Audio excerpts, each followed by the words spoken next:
Ration card করলাম, voter card করলাম, আধার card করলাম, আমরা ভারতবর্ষের সিটিজেন নই কেন? সবার প্রথমে আপনাকে এটা ভাবতে হবে যে আপনি ওপার থেকে এসেছেন, আপনি বাংলাদেশের নাগরিক ছিলেন, তাহলে এ পাশে এসে আপনি ভারতের নাগরিক কিভাবে হয়ে গেলেন? তার জন্য ভারত সরকারের তো একটা প্রসেস তৈরি করতে হবে।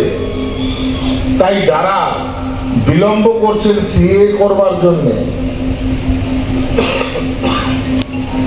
তাদেরকে আমি বলবো যে আপনারা বিলম্ব করবেন না, আপনারা সিএ অ্যাপ্লিকেশন করুন। সিএ অ্যাপ্লিকেশন না করলে কিন্তু আপনারা নাগরিক হতে পারবেন না। ভোটার কার্ড, আধার কার্ড, রেশন কার্ড পশ্চিমবঙ্গের সরকার আপনাকে করে দিয়েছিল। পশ্চিমবঙ্গ সরকার সিটিজেনশিপ দেওয়ার নির্ণায়ক নয়, সিটিজেনশিপ দেওয়ার নির্ণায়ক হচ্ছে সেন্ট্রাল গভর্নমেন্ট অফ ইন্ডিয়া। তাই সেন্ট্রাল গভর্নমেন্ট অফ ইন্ডিয়া যতক্ষণ না পর্যন্ত সিটিজেনশিপ কার্ডের মাধ্যমে আপনাকে সিটিজেনশিপ দেবে ততক্ষণ পর্যন্ত কিন্তু আপনি সিটিজেন হতে পারবেন না। ভোটার কার্ড, আধার কার্ড, রেশন কার্ড সিটিজেনশিপের সিম্বল নয়। পরিষ্কার কথা বলে দিন। আপনি এবং আপনার আশপাশে যারা আছেন তাদেরকে বলুন, যারা বাংলাদেশ থেকে এসেছেন তারা সকলে সিএ অ্যাপ্লিকেশন করুন। যারা মাইগ্রেশন করে এসছেন তাদের সিটিজেনশিপ নেবার দরকার নেই, কেন তারা মাইগ্রেশন করে সিটিজেনশিপ নিয়েই ভারতে ঢুকেছিলেন। ব্যাপার বুঝতে পেরেছেন তো? অতএব কোনো বিলম্ব না করে যারা যারা এখনো পর্যন্ত সিএ অ্যাপ্লিকেশন বললাম সকলকে সিটিজেনশিপ অ্যাপ্লাই করতে হবে। ভারতবর্ষের সরকারের যে উদ্দেশ্য, সেই উদ্দেশ্য সম্পর্কে বলেছে আগামী দিনে একজন লোক নন সিটিজেন থাকবে না, সবাইকে সিটিজেনশিপ কার্ড নিতে হবে, পেতে হবে এবং ভারতবর্ষের নাগরিক হতে হবে। এটাই হচ্ছে মূল লক্ষ্য। আমরা অল ইন্ডিয়া মতুয়া মহাসংঘ বার্তা দিচ্ছি সব জায়গায়। যত মতুয়া আছে, কারণ মতুয়া মানেই উপর থেকে আসে, আর উপর থেকে যারা এসছেন তারা আরেকটা প্রসঙ্গ আপনার বক্তব্য অনুসারে যে এত অত্যাচার ছিল গভর্নমেন্টের, তার এগেনস্টে মতুয়াদের লড়াই, আপনার লড়াই, সেটাই পরিবর্তনের ক্ষেত্রে কতটা ভূমিকা রেখেছে? মতুয়ারা না হলে গভর্নমেন্ট আসা মুশকিল ছিল, কারণ আড়াই কোটি মতুয়া রয়েছে, ভোটার আছে প্রায় 2 কোটির কাছাকাছি। এই ভোটগুলো তো ভারতীয় জনতা পার্টিতে গেছে, স্বাভাবিকভাবে ভারতীয় জনতা পার্টি জয়লাভ করেছে। কেননা জবে থেকে মমতা বন্দ্যোপাধ্যায় আমাদের ঠাকুরকে কুরুচিকর মন্তব্য করেছে, তখন থেকেই মতুয়ারা তার কাছ থেকে সরে গেছে। ভারতীয় জনতা পার্টিকে সমর্থন করে যেন সিটিজেনশিপে একটা বড় ফ্যাক্টর, সেই ফ্যাক্টরকে আগামী দিনে সঠিকভাবে তৈরি করতে গেলে ভারতীয় জনতা পার্টির বিকল্প নাম। আমি সুজন শিকদার, বারাসাত সাংগঠনিক জেলা মতুয়া মহাসংঘের সভাপতি। দীর্ঘদিন ধরে আমরা বিভিন্ন কাজ করি। এখানে অনেক আমাদের দলপতি আছে, গোসাই পাগল আছে, বিভিন্ন ব্লকের সভাপতি আছে, অঞ্চলের সভাপতি আছে, আমাদের সম্পাদকরা আছে। আমাদের মতুয়াদের পরিবারের মধ্যে যারা লেখাপড়া করে ছাত্রছাত্রীরা, তারা বিভিন্ন জায়গায় বিভিন্ন স্থানে দাঁড়িয়ে তাদের বই খাতা সমস্যা হলে আমরা জেলার পক্ষ থেকে নির্দেশিকা আছে, প্রত্যেককে আমরা বই খাতাগুলো কিনে দেওয়ার চেষ্টা করি। বিশেষ করে শিক্ষা সামগ্রী আমরা প্রদান করি। আর তার চেয়ে বড়বার আমাদের মতুয়াদের মধ্যে যে ব্যাপারটা রয়েছে সেটা হচ্ছে গিয়ে স্কুলে যাওয়ার জন্য যে রকমের সহযোগিতা প্রয়োজন, প্রত্যেকটা সহযোগিতা আমাদের আছে। সামাজিকভাবে আমরা যেভাবে করি সেটা হচ্ছে সমাজের যে কোনো সমস্যায়, যেমন বন্যা দুর্গত যখন হয় আমরা মতুয়াদের পক্ষ থেকে আমাদের জেলার পাশে দাঁড়িয়েছি। কোভিড-19-এর সময় মতুয়া জেলা কমিটির পক্ষ থেকে প্রত্যেকটা মতুয়া সহ সাধারণ মানুষের কাছে গিয়ে আমরা তাদের দ্রব্যাদি যেগুলো সংসারে যেগুলো প্রয়োজন হয় সেগুলো আমরা তুলে দিয়েছি, যেমন চাল, ডাল, তেল, আলু বিভিন্ন সম্প্রদায় তুলে দিয়েছি। বিশেষ করে আমাদের মতুয়া মহাসংঘের অক্সিজেন পরিষেবা রয়েছে, আমরা বিনা ব্যয়ে অক্সিজেন পরিষেবা দিই, 2টো সিলিন্ডার আছে। আর মতুয়া মহাসংঘ এবং ব্লাড ডোনার্স একসঙ্গে যৌথভাবে রক্তদানের কাজ করে। মানুষের সবচেয়ে বড় ব্যাপার যে রক্ত যদি কোনো অভাব দেখা দেয় আমাদের জেলায় প্রত্যেকটি পরিবারের জন্য আমরা এই সৈনিক যারা আছে, এই বেড়াচাপা থেকে শুরু করে একদম সুদূর কলকাতা পর্যন্ত আমার জেলার মধ্যে সমস্ত জায়গায় 7টা বিধানসভা নিয়ে আমরা মানুষের পাশে দাঁড়িয়ে আছি। বিশেষ করে রক্তের অভাবে কোনো যাতে মানুষ না মারা যায় তার জন্য আমরা থাকি। এবং আমাদের যেটা আছে যে দুর্গাপুজোর সময় ছোট ছোট বাচ্চাদের, অনাথ বাচ্চাদের আমরা জামা কাপড় দিই এবং আমরা ষষ্ঠীর দিন আমাদের অনাথ আশ্রমে খাওয়া দাওয়ার ব্যবস্থা করি, রাখি পূর্ণিমায় রাখি বন্ধন উৎসব থেকে শুরু করে রাস্তার যে সকল ভিখারিরা আছে তাদেরও মতুয়া মহাসংঘের পক্ষ থেকে আমরা সহযোগিতা করি, খাওয়া দাওয়ার ব্যবস্থা করে থাকি সারা বছর ধরে। সমাজের ঐক্য বজায় রাখতে, মতুয়া ভক্তদের মধ্যে সমন্বয় বাড়াতে আপনাদের শাখা কমিটি এবং আপনাদের উদ্যোগ কী থাকবে?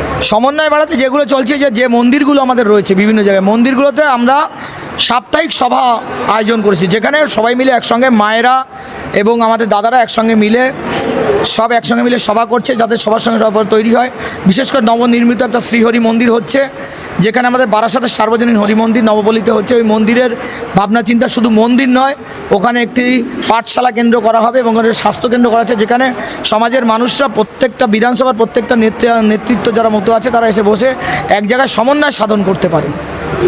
বর্তমান সামাজিক রাজনৈতিক প্রেক্ষাপটে বিভিন্নভাবে কোনো সময় যদি কোনো বিভক্ত হয় বা আশঙ্কা দেখা যায়, অ্যাজ এ প্রেসিডেন্ট আপনি সেটাকে কীভাবে কন্ট্রোল? দেখুন, আমরা হৃদয় বিভক্ত কখনোই ছিলাম না। আমাদের সংঘাধিপতি বাবা শান্তনু ঠাকুর, তিনি ভারত সরকারের মন্ত্রী। আমাদের ক্যাবিনেট মিনিস্টার রয়েছেন, অশোক দা রয়েছেন আমাদের কীর্তনীয়, আমাদের পশ্চিমবঙ্গের ক্যাবিনেট মিনিস্টার। আমাদের অনেকগুলো এমএলএ আছে, সোমা ঠাকুর রয়েছে আমাদের, এছাড়াও অন্যান্য অনেক এমএলএ আছে, স্বপন বিশ্বাস আছে, অসীম বিশ্বাস, অসীম সরকার আছে। এই এমএলএরা আমাদের ভারতীয় জনতা পার্টি নির্বাচিত হয়। ইতিপূর্বে কোনো সরকার আমাদের এইভাবে আশীর্বাদ করেনি। বিশেষ করে সিএর ক্ষেত্রে ভারতীয় জনতা পার্টি আমাদের যেভাবে সহযোগিতা করেছে এবং আমাদের উদ্বাস্তু মানুষদের থাকার ব্যবস্থা করেছে ভারতবর্ষে, এই জন্য এই দলের সঙ্গে আছি। যদি আগামী দিনে কোনো পটভূমিকা পরিবর্তন হয়, নিশ্চয়ই আমরা সম্মিলিতভাবে সিদ্ধান্ত নেব সংঘাধিপতির সঙ্গে আলোচনা করে যে আমরা কোন পথে যাব।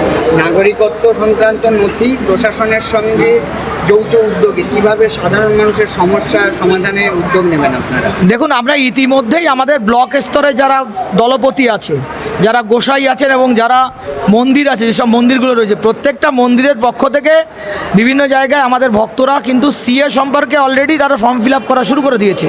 আমাদের নিজস্ব অ্যাডভোকেট আছে, একদম সামান্য পয়সায় আমরা নোটারি করে যাতে ফর্ম ফিল আপ করতে হয় তার ব্যবস্থা আমরা করেছি। এবং ইতিমধ্যে আমাদের বারাসাতে প্রচুর মানুষ সার্টিফিকেট পেয়ে গেছে। আগামী দিনে আরও ব্যাপকভাবে আমার বারাসাত সাংগঠনিক জেলায় আমি পুজোর প্রাক লগ্নে দাঁড়িয়ে প্রত্যেকটি শহর কেন্দ্রিক জায়গায় বিধায়কদের সহযোগিতায় নিয়ে আমরা যাতে পাড়ায় পাড়ায় ক্যাম্প করে এই সিএর আয়তায় আনতে পারি মানুষদের এবং তারা যেন সহযোগিতা করতে পারে, তার জন্য আমাদের পটভূমিকা বিগত দিনে ছিল। এখন বর্তমান সময়ে দাঁড়িয়ে আরও বেশি আমরা পাশে দাঁড়াবো এবং আমরা আমাদের যে রাজপথগুলো আছে, রাজপথের যে মূল কেন্দ্রবিন্দু যেখানে আছে, যেখানে ধরেন কোনো বাস স্টপ আছে বা কোনো জায়গায় কোনো হসপিটাল আছে, এরকম মূল জায়গাগুলোতে আমরা লিফলেট দিয়ে সিএতে আবেদন করার জন্য, আমাদের সঙ্গে যোগাযোগ করার জন্য আমরা প্রচার রাখবো। এবং প্রয়োজনে যদি প্রয়োজন মনে করি, দুর্গাপুজো এবং কালী পুজো এই বাঙালির উৎসব, শ্রেষ্ঠ উৎসব, এই উৎসবের সময় আমরা মতুয়া মহাসংঘের পক্ষ থেকে আমাদের বিভিন্ন ব্লক কমিটি, অঞ্চল কমিটি, মন্দির কমিটির পক্ষ থেকে আমরা ফ্লেক্সের মধ্যে দিয়ে সিএর আবেদনের জন্য আমরা তাদের কাছে বলবো যে কোনো সহযোগিতার প্রয়োজন হলে আমরা অবশ্যই আপনারা আমাদের সঙ্গে যোগাযোগ করবেন। এইভাবে আমরা প্রচার রাখছি। সিএ কার্যকর হওয়ার পর মতুয়া সম্প্রদায়ের মানুষের নাগরিকত্ব পাওয়ার পক্ষে সাধারণ মানুষের বিভ্রান্তি দূর করতে কী পদক্ষেপ নিচ্ছে?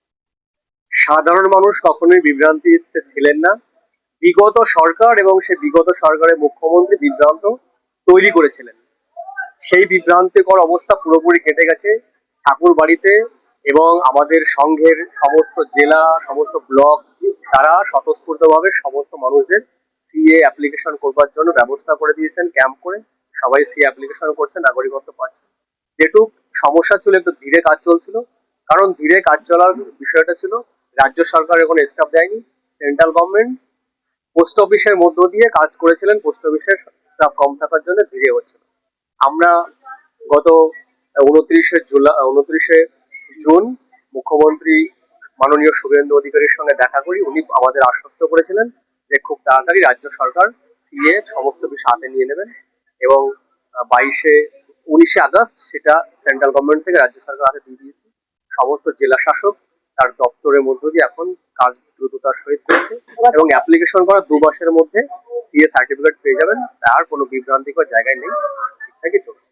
বারাসাত সাংগঠনিক জেলা জুড়ে পিছিয়ে পড়া মতুয়া সম্প্রদায়ের আর্থ সামাজিক এবং শিক্ষা উন্নয়নের ক্ষেত্রে এই সংগঠনের পক্ষ থেকে কি উদ্যোগ নেওয়া হচ্ছে?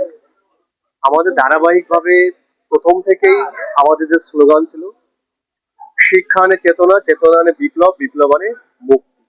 তাই প্রথম থেকেই মতুয়া মহাসংঘ এবং গুরুচাঁদ ঠাকুরের শিক্ষা আন্দোলনের পর চলছিল। আমরা বিভিন্ন এলাকায় চাকরির জন্য স্বতঃস্ফূর্ত কোচিং সেন্টার, সেগুলো আমরা মতো মহাসংঘের থেকে পিছন থেকে আর্থিকভাবে বা যে সহযোগিতা দরকার সেগুলো আমরা দিয়ে থাকি। মতো মহাসংঘের তরফ থেকে আলাদা কোনো যেরকম অবৈতরণিক বা বৈতরণিক শিক্ষা বিদ্যালয়, এগুলো রাজ্য সরকারই দেখছে, এখন আমাদের দরকার নেই। কিন্তু শিক্ষা, তার একাডেমিক শিক্ষা শেষ করার পর চাকরি বাকরি পাওয়ার ক্ষেত্রে যখন যেটা প্রয়োজন আমরা মতো মহাসংঘ এবং ঠাকুরবাড়ি থেকে দেখছি। উচ্চশিক্ষার জন্য যদি কোনো আর্থিক অসুবিধা থাকে, যারা আর্থিকভাবে পিছিয়ে, তাদেরকে মতো মহাসংঘ এবং মাতৃসেনার পক্ষ থেকে বাবা শান্তনু ঠাকুর, মা সোমা ঠাকুর আর্থিকভাবে সহযোগিতা করছেন। কদিন আগে দুটো ছেলে তারা থাইল্যান্ডে যাবে, মতো মহাসংঘের পক্ষ থেকে তাদেরকে মা সোমা ঠাকুর আর্থিক সহযোগিতা করছেন। এগুলো আমাদের ধারাবাহিকভাবে রয়েছিল, আছে এবং আগামী দিনেও থাকবে। বিভিন্ন সময় বিভিন্ন রাজনৈতিক অবস্থান বা টানাপোড়েন দেখা যায় মতুয়া সম্প্রদায়কে নিয়ে, সে বিষয়ে আপনাদের সংগঠনের অবস্থান কি? মতো মহাসংঘ সবসময় নির্দিষ্ট একটা লক্ষ্য নিয়েই চলে, যেটা মতুয়াদের সার্বিক ডেভেলপমেন্টের চিন্তা যারা করবে আমরা তাদের সমর্থন বা সহযোগিতা করব। কেন করব? ঠাকুর গুরুচাঁদ তিনিই বলেছেন, রাজশক্তি বিনা সমাজ জাগে না। গুরুচাঁদ ঠাকুর নিজে মতুয়া সমাজের মানুষদের রাজনীতিতে অংশগ্রহণ করতে বলেছিলেন। তাই যে সরকার বা যে দল মতুয়াদের অগ্রগতির কথা ভাবে, আমরা সার্বিকভাবে সেই দলকে পূর্ণ সহযোগিতা করি। এবার কিছু মানুষ থাকে স্বার্থন্বেষী, সব সম্প্রদায়ের সব সংগঠনে ব্যতিক্রমী দুই চারজন থাকে, তারা উল্টো পথে চলে, তাদের দায় তো আমরা নেব না। কেন্দ্র এবং রাজ্য সরকারের সহযোগে মতুয়াদের অন্যান্য পরিষেবাগুলো পাইয়ে দেওয়ার ক্ষেত্রে কি উদ্যোগ নিচ্ছেন পরবর্তী? হ্যাঁ, সরকারের পক্ষ থেকে মাননীয় মুখ্যমন্ত্রী আমাদের বলেছেন, আমরা যখন দেখা করতে গেছি, বিগত দিনে যে ওয়েলফেয়ার বোর্ড ছিল, মতু ওয়েলফেয়ার বোর্ড নামে ছিল, কোনো কাজ করেনি। মুখে বলেছিলেন 10 লক্ষ টাকা বৎসরে দেবে, আদৌ দিয়েছে কি জানি না, মতুয়ারা কেউ তার থেকে কোনো বেনিফিট পায়। মাননীয় মুখ্যমন্ত্রী শুভেন্দু অধিকারী বলেছেন, মতুয়া মহাসংঘে বা মতুয়াদের পক্ষ থেকে আমাদের সোমা মাকে মতো ওয়েলফেয়ার বোর্ডের চেয়ারম্যান ঘোষণা করবেন। সবাই এক একটা করে যাচ্ছে এবং বছরে তিনি 50 কোটি টাকা দেবেন। সেই টাকা মতুয়াদের সার্বিক ডেভেলপমেন্টে মতো মহাসংঘ বা মতো ওয়েলফেয়ার বোর্ডই বিচার বিবেচনা করে কাজ করবে। এবং সার্বিক দিক ডেভেলপমেন্ট করতে গেলে হরিগুরুচাঁদ ঠাকুরের জীবনী জানা দরকার। এই সরকার বলেছেন আগামী সিলেবাসে হরিচাঁদ এবং গুরুচাঁদ ঠাকুরের পূর্ণাঙ্গ জীবনী আনবেন। সরকারের পক্ষ থেকে মতুয়াদের সার্বিক অগ্রগতির জন্য ঠাকুরবাড়ি হেরিটেজ আওতায় নিয়েছে। তো আগামী দিনে, বিগত দিনে তো কোনো সরকার বা কোনো প্রশাসন সরকারিভাবে মতুয়াদের কোনো সহযোগিতা করেনি। এই সরকার অফিসিয়ালি সহযোগিতা করবার কথা অ্যানাউন্সমেন্ট করেছে। আগামী দিনে আমরা আশা করি সহযোগিতা করবেন আমাদের অগ্রগতি।